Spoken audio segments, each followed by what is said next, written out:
So, guys, it's a very important week this week. It is Anti Street Harassment Week, and the good people at L'Oreal Paris are committed to ending street harassment through their bystander intervention training. In partnership with Plan International, now you can take the training, l'orealparis.com.au/stand-up has all the details. Unfortunately for our next guest, he knows firsthand how important talking about this sort of subject is. Tarang is joining us on the air, and back in 2015, you lost your youngest sister. She was murdered by her husband. Mate, thank you for being here, firstly. No, thank you for having me on.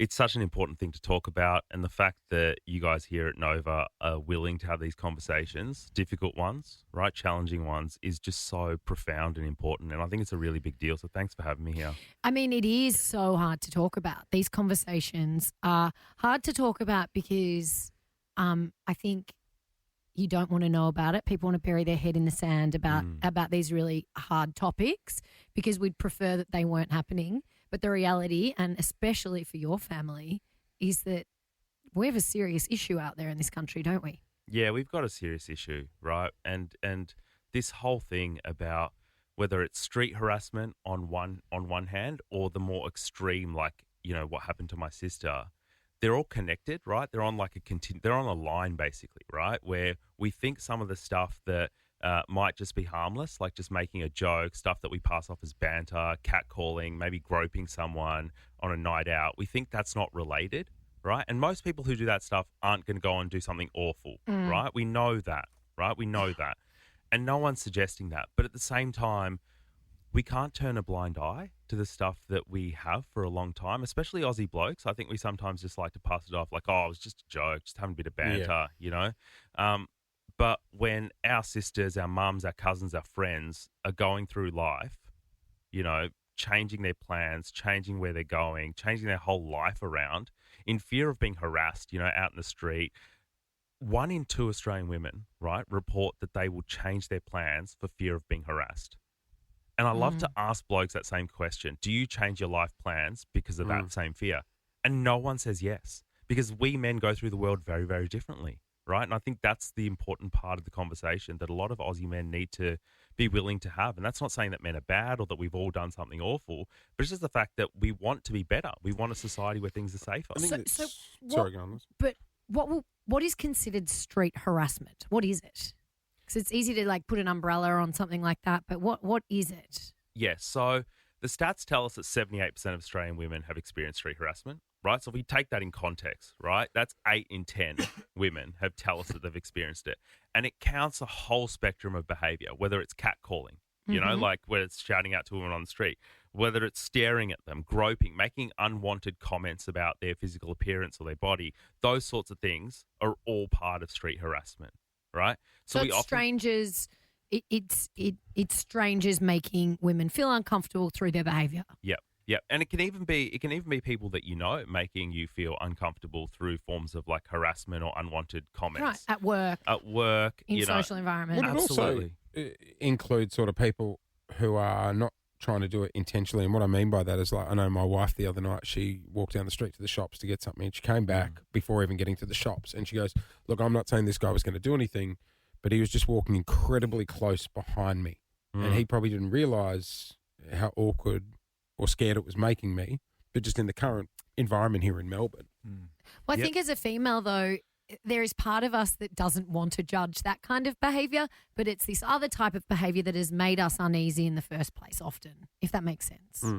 So he might have just been a man also walking to the shops, and but you do that. think, oh, God, this guy's following me. Yeah. But he's actually just going to the shops too. 100%. But in the back of our minds, we're so alert right now that stuff frightens us too. Yeah, that's the thing, right? That's exactly as you said, Lauren. You're so alert to it, right? Because you're worried about what could happen. And for a lot of guys, we don't go through the world like that, right? We'd want the same for all the women in our lives, right? That's what a lot of the good men will tell me. I don't want the women that I know or any woman to have to go through life feeling scared, right? Just trying to get to the shops.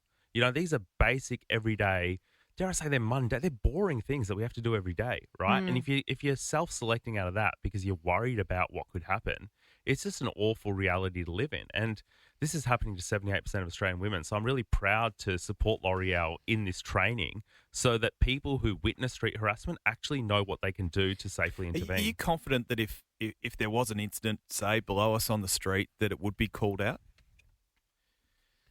Yeah, I hope so. You know, I think Like, that how far have we still got to go? we've got a long way to go in the sense Because that... can I hand on heart? Yep. I don't think it would be. What don't you think? I just don't think blokes, generally speaking, would.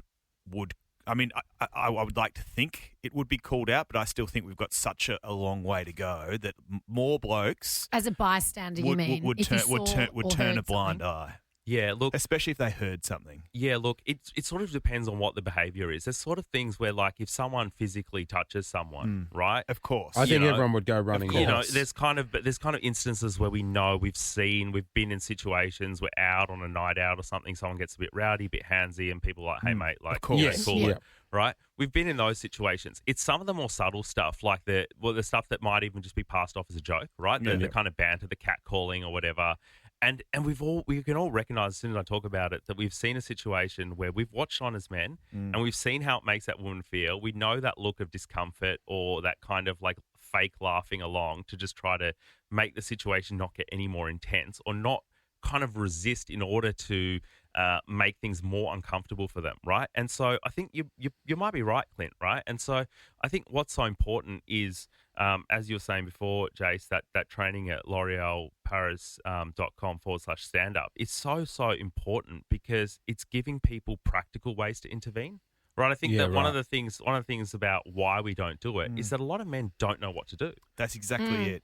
Right, I go around the country and there's men, they'll come up to me and say, Tarang, I want to do something, but I don't know what to do. Yeah. Right, and this training gives them what's called the 5 Ds, right? 5 practical, evidence-based, proven things that work, right? One of them, for example, is distracting in a situation, right? If you see something happen, you can distract away from the actual street harassment and intervene. Another one, which is so powerful to me, is we've always got our phones. Like, I can't go anywhere without my iPhone, right?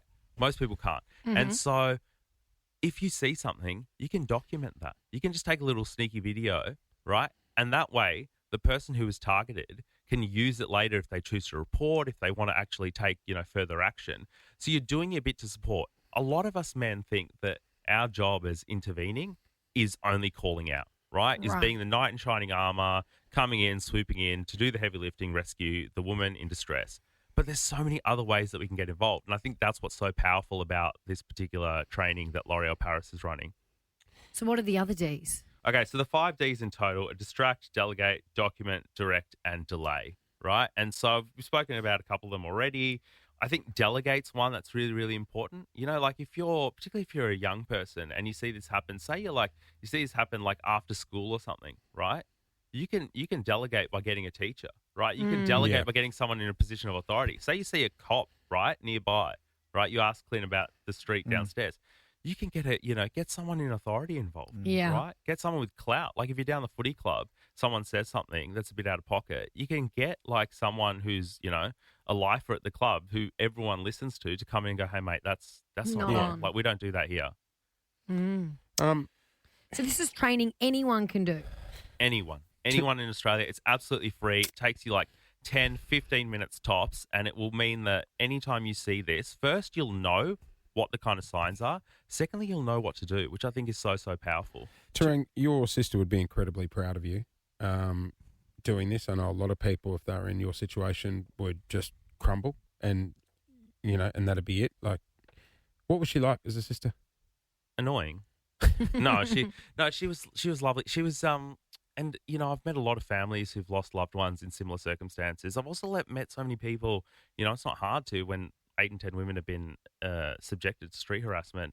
A lot of the people that are subjected to this are such nice, kind people. And it's almost like others want to take advantage of that niceness and kindness. And it's life's hard sometimes, right? And I think that some of the nicest people are the ones getting taken advantage of the most. She was just such a kind, generous, sweet person. And, I remember her really fondly, and I wish she was still here, and I wish all the other women that have suffered the same fate were still here. But it's sort of a reminder that it's not a bad thing to just be a kind of nice person that cares about other people in the community. Well, she'd be very, very proud of you putting your name and face to this campaign. Look, you can go online, l'orealparis.com.au/stand up.